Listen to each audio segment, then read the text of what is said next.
आया परास्त कर दिया। अजय सेन जी, महाराज जी आपके चरणों में कोटि कोटि प्रणाम। महाराज जी, जब से आपके सत्संग सुन रहा हूँ मेरे गुरु के प्रति श्रद्धा और बढ़ गई है। महाराज जी, अगर गुरु चरणों में प्रीति दृढ़ हो तब भी क्या इष्ट भक्ति आवश्यक है? क्या केवल गुरु भक्ति भी पर्याप्त हो सकती है?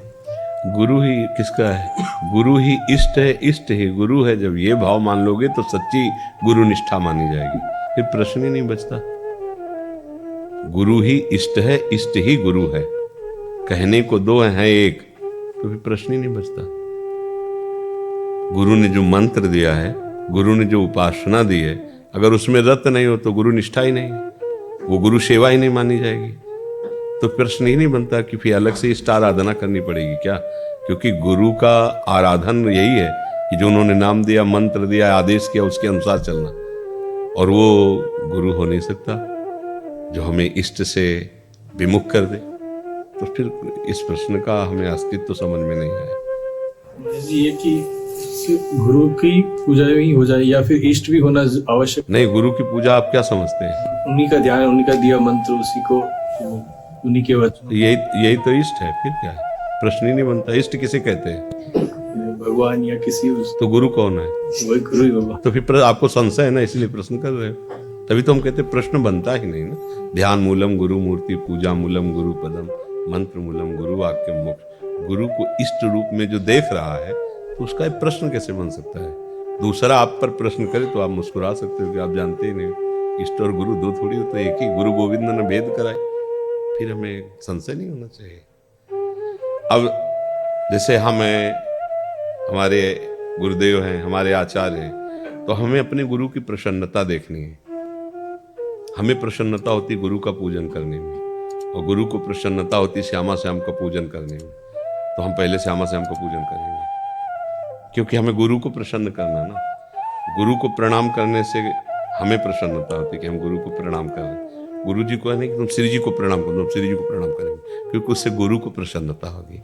जब हमारा भाव गुरु के प्रति समर्पित हो जाएगा तो हम इष्ट के दीवाने बन जाएंगे, क्योंकि इष्ट ही आया है गुरु रूप रख करके अपने स्वरूप में स्थित करने के लिए। ये इष्ट थोड़ी है, ये इष्ट थोड़ी हो सकता है, क्योंकि तो मरेगा, ये तो मिटेगा।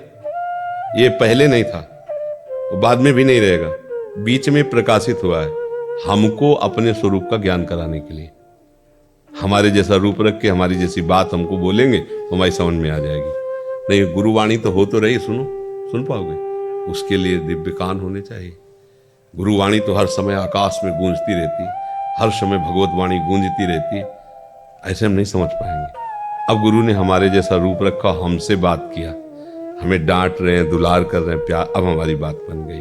तो जब गुरु कृपा होगी तो इष्ट प्रेम जागृत होगा, क्योंकि ये नाशवान है पक्का। ये जो गुरु का ध्यान है, इष्ट का ध्यान करना। हमारे श्यामा श्याम जुगल सरकार यही गुरुदेव है, यही गुरुदेव रूप में आए और यही देने आए और यही आसक्त करने आए। तो हम राधा राधा राधा, हमारे गुरुदेव का नाम है राधा राधा। इससे गुरुदेव की प्रसन्नता होगी, इससे गुरुदेव की सेवा बनेगी। समझ पा रहे हो? ना समझ पाए तो जितना समझ गए उसी में आसक्त हो जाओ, आगे का मार्ग आ जाएगा। समझ? सबसे बड़ा भजन जो है भगवद आश्रय है, प्रभु के आश्रित हो जाना, अंदर से प्रभु को अपना मानना। इसीलिए संसार में इस मार्ग पे आगे नहीं बढ़ पाते, क्योंकि वो बहुत कुछ अपना माने हुए थे। अपना जाति, अपना कुल, अपनी विद्या, अपना धन, अपना महत्व, अपना परिवार, अपनी मान, बहुत कुछ अपना। इसीलिए जो केवल प्रभु को अपना मानता है, देखो अम्बरीश जी चक्रवर्ती सम्राट थे, पर अगर वो अपना भजन मानते अपना कि मेरे पास भजन है, तो दुर्वासा जी का विरोध कर देते। उनको पता नहीं था कि सुदर्शन चक्र सुरक्षा में लगा हो, उनको नहीं पता। अति दैन्य भाव, एक कदम पीछे नहीं हटे। दुर्वासा जी ने क्रोध किया, कृत्या पैदा की, तो ऐसे ही ये नहीं कहा कि मैंने अपराध क्या किया था, आप काहे को इतना तपस्या का प्रभाव दिखा रहे हैं, अरे हमको तुम ऐसा वैसा समझे हो क्या, हम भी भगवान के दास हैं। प्रभु के सिवा कुछ नहीं। ये भगवान सब अंदर की जानते। तो सुदर्शन चक्र लगा हुआ था सेवा में, और न दुर्वासा को पता था ये बात, न अम्बरीश जी को पता था। कृत्या को भस्म करके हम दुर्वासा जी को त्रिभुवन में दौड़ाया। एक क्षण में नष्ट कर सकते थे सुदर्शन जी, लेकिन नष्ट नहीं किया, क्योंकि वो भी भगवान के है ना, पर उनको तपस्या का है, तभी तो कृत्या पैदा कर दी। वो भगवान से प्रार्थना थोड़ी किए थे, अपने तपोबल से कृत्या पैदा, उनको अपना बल है, पर हैं भगवान ही के। इसलिए सुदर्शन जी ने उनको नष्ट नहीं किया, जलाया, ताप, भागो, भयभीत किया, भागो पूरे त्रिभुवन में। नहीं तो एक सेकंड में कदम नहीं बढ़ा सकते थे दुर्वासा जी। सुदर्शन चक्र को ये कि भाई इतना ही दौड़ पाएंगे। तो भगवान का आदेश हुआ कि अमुक लोग के अमुक को नष्ट करना है, बस इतना हुआ को नष्ट हो गया। ये थोड़ी कि हम मिसाइल दागनी है, वहीं प्रकट हो गए सुदर्शन जी और नष्ट कर दिया। उनके लिए कोई यात्रा थोड़ी कर ली कि त्रिभुवन में किस लोक, जहां भगवान का संकल्प बना उसी क्षण विनाश शुरू उसका। ऐसे पार्षद थोड़ी कि अब देखो गाड़ी स्टार्ट करेंगे फिर जाएंगे वहां पहुंचेंगे, फिर ऐसा थोड़ी है। तो इतना समय दुर्वासा जी को कैसे दे दिया, पूरे त्रिभुवन में भाग रहे हैं, क्योंकि केवल उनको ज्ञान कराना है। अगर उपासक केवल भगवान का आश्रय ले ले, सब बात, इससे बड़ा कोई साधन नहीं। पर भगवान का आश्रय नहीं, अपनी साधना का आश्रय होता है, अपनी तपस्या का, अपना बल, शरीर का बल, लोगों का महत्व, और मतलब क्या क्या कूड़ा करकट भरा हुआ है। तो जैसे ब्रजवासी जनों की या प्रभु की नित्य जो निज जन है, उनकी जो महिमा वो इसी बात की। प्रभु के, उनको वैकुंठ भी अच्छा नहीं लगा, सर्वलोक चूड़ामणि, भगवान वहां विराज, वो भी अच्छे नहीं लगे। हमारा कन्हैया, हमारा, वो हमारा है भैया, तुम तो वैकुंठनाथ बने यहां बैठे हो। एक क्षण भी नहीं रुके, उनका हमें बस देखना ही था कि भगवान का वैकुंठ कैसा, हमें हटाओ, तुरंत हटाओ यहाँ से। हमारे वो श्याम सुंदर जिनके हम गले में हाथ डाल के खेलते, वो सुख वैकुंठ में भी नहीं है। ठसक अपने प्रभु का एक स्वभाव, जैसे जिस भाव से जो भजता वैसे ही प्रभु अनुभव में आते हैं। जो उन्होंने प्रभु को अपना यार माना तो प्रभु यार बन के मिले। प्रभु को जिन्होंने पुत्र माना तो देखो अखिल लोकों के पिता उसके पुत्र बन जाते हैं, कितने कृपालु हैं।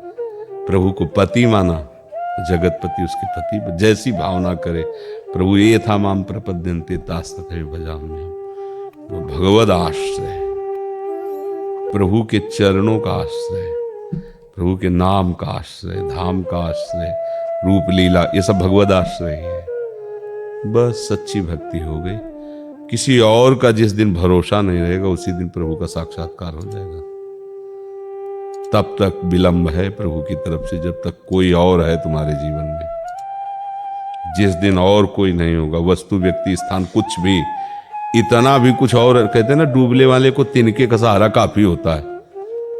तो यहां भगवदानंद में डूबना तिनके का भी सहारा नहीं लेना, नहीं वो काफी होता है, वही बाधा पहुंचा देगा। देखो हिरन में फंस गए, पहुंचा दिया ना, बाद एक जन्म और लगा, फिर सीधे सीधे प्रभु का भरोसा, प्रभु के बल से प्रभु का भजन करना, और उस भजन का फल प्रभु की प्रसन्नता, वो मुस्कुरा दे, बस इतनी बात। अच्छा, इतना बड़ा महान महिमा में ईश्वर तुम्हारा मित्र बन गया, इससे बड़ा कोई चाहिए? भाई 100-200 किलो सोना तुम्हारे पास है और वो नष्ट हो जाए तो क्या फर्क पड़ेगा? जब पारसमणि तुम्हारी जेब में है, तुम चाहोगे तो पहाड़ लगा दोगे सोने का, क्योंकि पारसमणि है ना। तो पूरी दुनिया बनाने वाला तुम्हारे संबंध में है, मालिक है, मित्र, जो भी मानो। तो हमको दुनिया पूरी नष्ट हो जाए तो क्या फर्क पड़ेगा? वो एक दूसरी बना देगा। उसने किसी का सहयोग थोड़ी लिया, एक क्षण भी बना दिया। ये जब विश्वास हो जाएगा कि प्रभु के सिवा बात बन जाए। पर बड़ा वो माया का खेल है ना कहीं हम ऐसे ऐसे रहते हैं, इधर माया को पकड़े, इधर प्रभु को भी पकड़ना, तो पकड़ में आएंगे नहीं, वो नहीं आएंगे पकड़, जब तक पूरा का पूरा ऐसे नहीं करोगे ना। पहले ऐसे, ये देखो हम किसी को नहीं पकड़े। देखो द्रौपदी जी भक्त हैं, महान भक्त हैं, पर भरोसा अपने पतियों का किया, नहीं आए मालिक। फिर सभा, कोई तो धर्मात्मा खड़ा हो जाएगा, कोई नहीं खड़ा हुआ, नहीं आए प्रभु। फिर अपनी भुजाओं का, नहीं आए प्रभु। फिर दांत से पकड़, नहीं आए प्रभु। और जब ऐसे कहे हे कृष्ण, तो आना जाना थोड़ी था, ये कपड़े ही बन गए यहाँ। भगवान का अवतार जो कहीं नहीं लिखा है, चीर अवतार भगवान का हो गया, वस्त्रावतार। क्षण में कर तुम अकर तुम अन्यथा कर तुम, पहाड़ लग गया रंग बिरंगी साड़ी का, पर यहां से नहीं हटा पल्लू। पर ये चाहिए, अगर पकड़े हो कहीं तो तुम देख लो, फिर उतने ही विलंब तुम कर रहे हो, कोई और सहारा है तो। तभी अभी कहा ना कि अगर केवल प्रभु का सहारा तो फिर देर थोड़ी लगती प्रभु को। देखो वहीं आगे हजारों हाथी और हाथिनियां उसके अनुकूल चलते थे गजेंद्र के। जब वो ग्राह से लड़ाई हुई ना, तो सब सूंड से और ऐसे एक दूसरे के उसका सहयोग कर रहे थे। भैया बहुत वर्षों झगड़ा हुआ, जब परिवार वालों ने देखा हाथी और हाथिनियों, भैया ये तो निकलने वाला नहीं। ग्राह जलचर जीव और बलवान होता, ये थलचर जीव जल में कमजोर होता जा, सब छोड़ के चले गए। अब भरोसा गया उसका कि यार कोई हमारा साथी, अपना बल थक गया। अब लगा कि अब तो ग्राह घसीट ले जाएगा, अब तो जल में। तो उसे पूर्व जन्म के भजन से, भगवान का भजन इसीलिए कभी नष्ट थोड़ी होता है, याद आ गई। जब तक किसी और का सहारा था तो भगवान की याद नहीं आई, जब सब सहारे हटे भगवान हरि भागे। भगवान गरुड़ छोड़ के भागे और पहले सुदर्शन को आदेश किया, जाओ ग्राह को मारा थोड़ी, तारा, क्योंकि गजेंद्र भक्त का पैर पकड़े था ना, गजेंद्र का बाद में उद्धार हुआ, पहले ग्राह भगवत प्राप्त हुआ। सुदर्शन जी के मारने से किसी की दुर्गति थोड़ी, तो सीधे भगवान को प्राप्त होता है, क्योंकि ग्राह का जो स्वरूप है वो गजेंद्र के चरणों में ऐसे पकड़े ना मुंह, तो फिर उसका पतन कैसे हो सकता है। भक्त का चरण पकड़ लिया चाहे जिस भाव से, उसका तो मंगल होगा।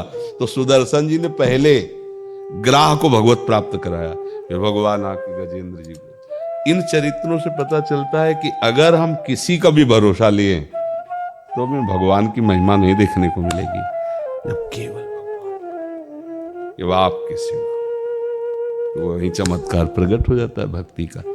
इसमें तपस्या भजन थोड़ी काम किया, भरोसा। देखो खास बात देखो, वो गजेंद्र है, वो क्या हजारों हाथी हाथिनियों के बीच में मतवाल होकर जिधर से निकलता है हाहाकार मचा देता है।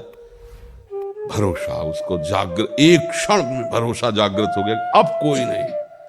उसी समय भगवान आ गए। जरूरत है भरोसे की, पर भरोसा है हमारा कई जगह फंसा हुआ है, तो वही सत्संग से भजन से धीरे धीरे हम अपना भरोसा समेट कर प्रभु के चरणों में सम एक भरोसो एक बल एक आत्मा, बस भगवत प्राप्ति के कोई दिक्कत कोई समस्या रही नहीं जाएगी। अरे बात समझो, भगवान हमारे तो यार समस्या क्या रह जाएगी। जितना वैभव सब उनके संकल्प से पैदा हुआ, वो हमारे हाथ में। लोग नहीं कहते तुम चिंता न करो, मंत्री जी हमारे हाथ में है। मंत्री के भगवान हमारे हाथ में अब फिर क्या भय। पर तुम्हें विश्वास नहीं कि भगवान हाथ में है अकेले। ये विश्वास की कमी जो है ना, यही हट जाए, दृढ़ विश्वास हो जाए, बस चमत्कार प्रकट हो जाएगा जीवन में। दृढ़ विश्वास ऐसा होगा ही, ऐसा कैसे हो सकता है। हम एक दिन सुनाया था सत्संग में कि एक गरीब केवट था निषाद, तो उसके यहाँ कुछ कार्य था, मतलब बेटी आदि का ब्याह, तो जमींदार से पैसा उधार लिए, ब्याज। जमींदार लोग पहले जो है ना बहुत आतंक करते थे गरीबों के ऊपर, ब्याज पे ब्याज। मतलब वो अब अगर पैसा ले लिया है तो उसका घर और खेती उसके नाम हो गई जमींदार के। वो इतने हथकंडे अपनाते थे, मतलब जीवन भर उनसे मुक्त नहीं हो सकता। वो अपना काम होने के बाद वो ब्याज सहित पैसे वापस कर दिए जाके। कुछ दिन व्यतीत होने के बाद जमींदार ने कहा पैसे दो। मालिक हम आप ही तो लिए थे, हम तो दे गए थे आपको पैसे, ब्याज सहित दे। अरे सारे झूठ बोलता है, अब तो जमींदार झूठ बोलता है कहा, और मुकदमा लगा दिया, रिपोर्ट कर दी मुकदमा। तो जो न्यायाधीश ने पूछा कि तुमने पैसे दे दिए थे, कहा साहब। जमींदार ने तुरंत कहा बिल्कुल ही झूठा बोल रहा है, बिल्कुल नहीं दिया। तो अब वहां प्रमाण चाहिए कि कौन कौन देख रहा था। उसने वो भगवान को मानता तो था ही, उसने कहा रघुनाथ जी हमारे देख रहे थे कि हमने आपको पैसे दिए। तो जज ने कहा अगली तारीख हम निश्चित करते हैं, अपने रघुनाथ को लाना बुला। अब वो थोड़ा समझ रहे किसी रघुनाथ का नाम होगा किसी जनरल आदमी, और वो भगवान को कह बोले हाँ साहब, वही देख रहे थे, वही आग गवाही देंगे। पक्का उसको विश्वास था कि भगवान आएंगे। दूसरे दिन तारीख में पहुंचा, कहाँ है तुम्हारा गवाही? और जमींदार जानता था कि कोई तो था नहीं वहां, ये केवल अपनी बात को पुष्ट करने के लिए ऐसे ही कह रहा है। उसको क्या पता था कि भगवान सर्वव्यापी उसकी बात सुन। उसको दृढ़ निश्चय था कि मुझ गरीब को इस बात को भगवान ने देखा और वही, और निश्चित भगवान आएंगे।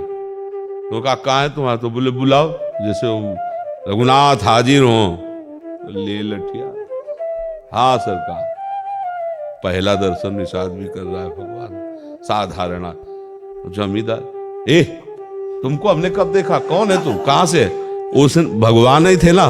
बोले अमुक अलमारी में रजिस्टर नंबर अमुक में अमुक अमुक नंबर के नोट अब भी रखे हैं, हमने देखा है। तुम वहां रख, उसी समय आदमी भेजे गए और रजिस्टर से नोट। अब तो गवाही पक्की।